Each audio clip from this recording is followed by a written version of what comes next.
ইতিহাস বড্ড অদ্ভুত, আঁকাবাঁকা, অনিশ্চিত পথে চলে। কখন যে কার সামনে কোন প্রতিপক্ষকে সে দাঁড় করিয়ে দেয় কে জানে। এই আজ যেমন ব্রাজিল নরওয়ের বিপক্ষে রাউন্ড অফ 16-এ বিশ্বকাপ ফুটবলের ম্যাচটা খেলতে নামছে, তখন সেই ইতিহাস কত কত প্রতিপক্ষকে ব্রাজিলের সামনে এনে হাজির করছে। দেখুন, নরওয়ের পুরনো সেই দলগুলোকে, ফ্রান্সকে, নেদারল্যান্ডসকে, জার্মানিকে, বেলজিয়ামকে, ক্রোয়েশিয়াকে, এমনকি আর্জেন্টিনার নামটাও পর্যন্ত চলে আসছে।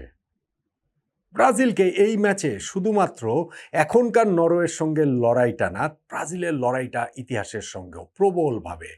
আর সেই লড়াইয়ে যদি জিততে পারে কার্লো আনচেলত্তির দল, তাহলে হেক্সা মিশনের বিশ্বাসটা আরও জোরালো ভিত্তি পাবে। আর যদি জিততে না পারে, তাহলে বিশ্বকাপ যাত্রা ব্রাজিলের থেমে যাবে এখানটাতেই।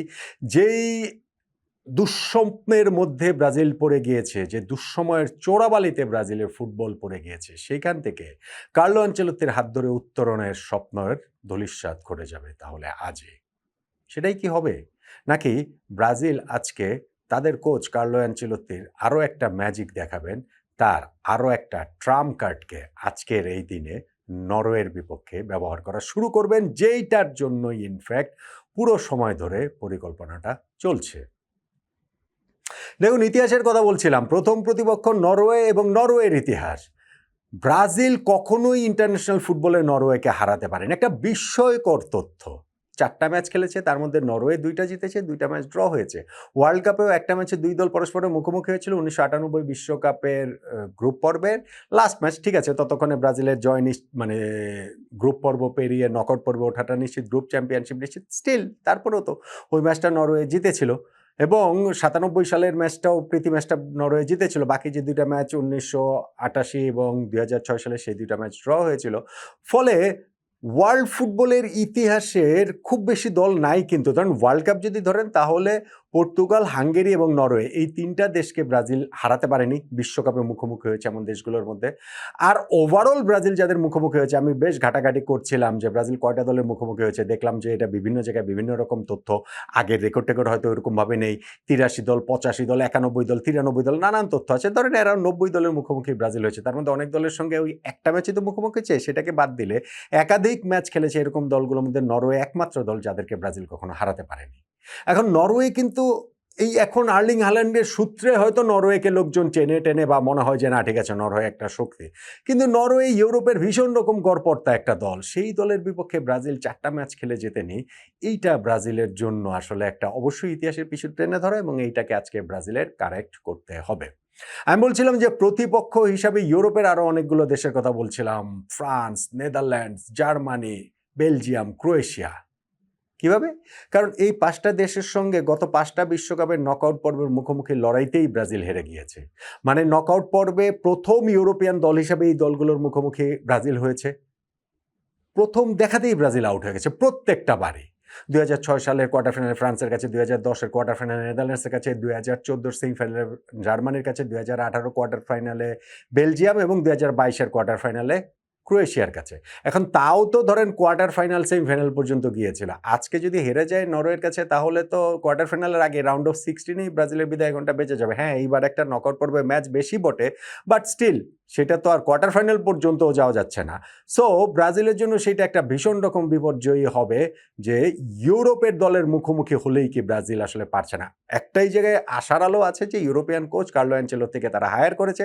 অনেকগুলো কনসিডারেশনের মধ্যে এইটাও একটা কনসিডারেশন ছিল যে ইউরোপিয়ান দলগুলোর সাথে ব্রাজিল কিভাবে পেরে উঠবে। ফলে আনচেলত্তি আজকে এইখানটাতে তার ম্যাজিক দেখাবেন ইউরোপিয়ান টিমের এগেনস্টে। নকআউটে বিশ্বকাপে ব্রাজিলের যে গেরোটা আছে, নরওয়ের বিপক্ষেও যে গেরোটা আছে, সেই গেরোটাও আসলে ছোটাবেন। আর আরেকটা কথা আমি বলছিলাম যে আর্জেন্টিনাও আসলে এখানটাতে চলে আসছে কিভাবে। আর্জেন্টিনা ব্রাজিল একটা ম্যাচ হবে বিশ্বকাপে, সেইটার জন্য তো আমাদের সবার অপেক্ষা, সবার প্রতীক্ষা। প্রতি বিশ্বকাপে ড্র হওয়ার পর আমরা হিসাব করি যে না, কিভাবে কোন পর্যায়ে গিয়ে দেখা হবে, একটা ফাইনাল হতে পারে কিনা, সেমিফাইনাল হতে পারে, কোন জায়গাটাতে হবে। এইবারও যেমন হচ্ছে কি ফাইনাল হচ্ছে না, যদি দলগুলো ঠিকঠাক মতো উঠে যেতে পারে তাহলে সেমিফাইনালে দেখা হবে। কিন্তু সর্বশেষ ওয়ার্ল্ড কাপে যে বার দেখা হয়েছিল এই দুটো দলের, ব্রাজিল ভার্সেস আর্জেন্টিনা, 1990 বিশ্বকাপের এই রাউন্ড অফ 16-এ। রাউন্ড অফ 16-এ গ্রুপ পর্ব পেরিয়ে এসে ব্রাজিল ইতিহাসে ওয়ার্ল্ড কাপে, প্রতিবারই তো ব্রাজিল বিশ্বকাপ খেলেছে, ফরম্যাট বদলেছে ওয়ার্ল্ড কাপের এক একবার এক এক সময়, কিন্তু গ্রুপ পর্ব পেরিয়ে এসে রাউন্ড অফ 16-এ নকআউট পর্বের শুরুতে ব্রাজিল একটা বারই মাত্র ম্যাচ হেরেছিল, সেটাই 1990 বিশ্বকাপে আর্জেন্টিনার কাছে। এর আগে একবার 1934 সালে হেরেছিল স্পেনের কাছে রাউন্ড অফ 16-এ, তবে সেবার ওয়ার্ল্ড কাপ শুরুই হয়েছে রাউন্ড অফ 16 থেকে, নকআউট পর্বের সবগুলো ম্যাচে ছিল। ফলে সেইটাকে ব্র্যাকেটবন্দি করে রেখেই বলা যায় যে 1990 সালে আর্জেন্টিনার কাছে রাউন্ড অফ 16-এ পরাজয়টাই ব্রাজিলের একমাত্র পরাজয় গ্রুপ পর্ব পেরিয়ে এসে। ফলে এইবার রাউন্ড অফ 16-এ নরওয়ের কাছে নিশ্চয়ই হেরে আবার সেই পরাজয়টাও খুবই পেইনফুল ছিল ব্রাজিলের জন্য। পুরো ম্যাচটা ব্রাজিল ভালো খেলেছে, কিন্তু ম্যারাডোনার একটা ম্যাজিক্যাল পাস, ক্লাউদিও ক্যানেজের একটা গোল, ব্রাজিলকে 1-0 গোলে তারা হারিয়ে দিয়েছে। ব্রাজিল ওই ম্যাচে অনেক সুযোগ আসলে মিস করেছিল। সো আজকের ম্যাচটাও নিশ্চয়ই ব্রাজিলের ওই আর্জেন্টিনার সেইটার ক্ষতটা সেটা জাগিয়ে তোলা একটা পরাজয় ব্রাজিলের হবে না, তারা নিশ্চয়ই সেটা এক্সপেক্ট করছে না। এখন আমি আগে আলাদা একটা ভিডিও করেছি আর্লিং হাল্যান্ডকে নিয়ে, যে ব্রাজিলের এই ম্যাচ জিততে হলে হাল্যান্ডকে ঠেকাতে হবে এবং হাল্যান্ডকে নিষ্ক্রিয় করার আসলে উপায়গুলো কি 5-6টা উপায় নিয়ে ওইখানেরটাতে আলোচনা করেছি। ব্রাজিলেরও তো একটা অস্ত্র আছে, ব্রাজিলেরও তো একটা ব্রহ্মাস্ত্র আছে, নেইমার। এবং নেইমারকে এই সময়ের জন্যই আসলে প্রস্তুত করা হয়েছে।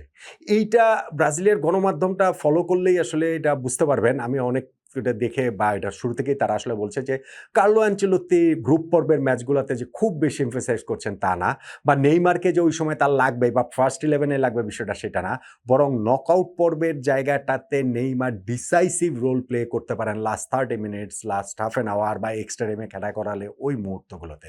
সো নেইমারের মোমেন্টটা কি আজকে ফাইনালি আসছে কিনা?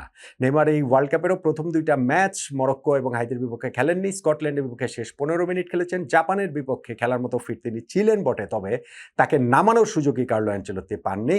ব্রাজিলের তাকে আসলে প্রয়োজন পড়েনি ওই অর্থে, যদি এক্সট্রা টাইমের প্রয়োজন পড়তো তাহলে নামাতো। ব্রাজিল তো 96তম মিনিটের গোলটাতে জিতে গিয়েছে। এখন নেইমারের টাইম আজকে এই নরওয়ের বিপক্ষে ম্যাচ দিয়ে আসলে শুরু হচ্ছে কিনা, নেইমারের বিশ্বকাপটা শুরু হচ্ছে কিনা, আমি যেটা বলছিলাম যে কোচের ব্রহ্মাস্ত্র নেইমার আসলেই হয়ে যেতে পারেন। না, ফার্স্ট 11-এ নেইমার খেলবেন আমার কাছে সেটা মনে হয় না, তবে ওই পরবর্তীতে 60 মিনিটস পরে যখন লাস্ট হাফ অ্যান আওয়ারের জন্য বা ধরেন খেলা যদি অতিরিক্ত সময় করা হয়, ওই সময়ে নেইমার তার ক্রিয়েটিভিটি নিয়ে, তার ওই ডিসাইসিভনেস নিয়ে, তার ওই ডেড বল সিচুয়েশনের পারদর্শিকতা নিয়ে, তার ওই যে গোল করা, অ্যাসিস্ট করা, ডিফেন্স সেরা পাস দেওয়া, সব কিছু মিলিয়ে নেইমার ব্রাজিলের কোচ কার্লো আনচেলত্তির তুরুপের তাস এই পর্ব থেকে, নকআউট পর্বের এই স্টেজটা থেকে আসলে হয়ে যেতে পারেন। কেননা এখন তিনি খেলার মতো অনেক ফিট, তার ফিটনেসের জায়গাটাতে অনেক উন্নতি হয়েছে।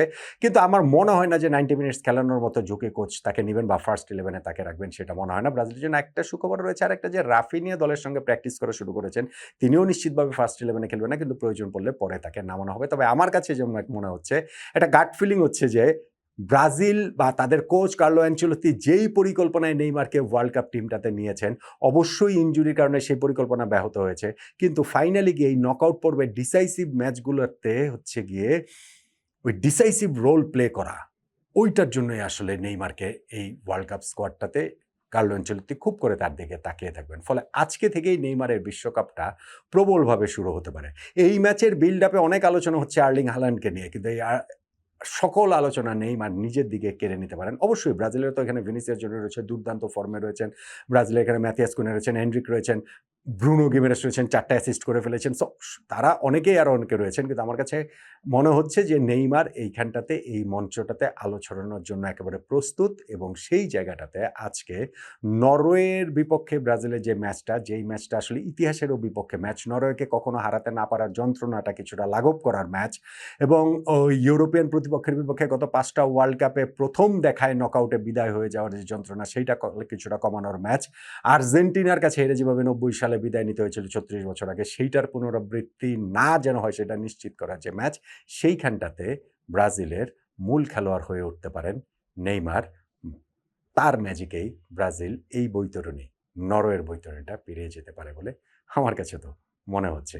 দেখা যাক নেইমার কতটা কি করতে পারেন।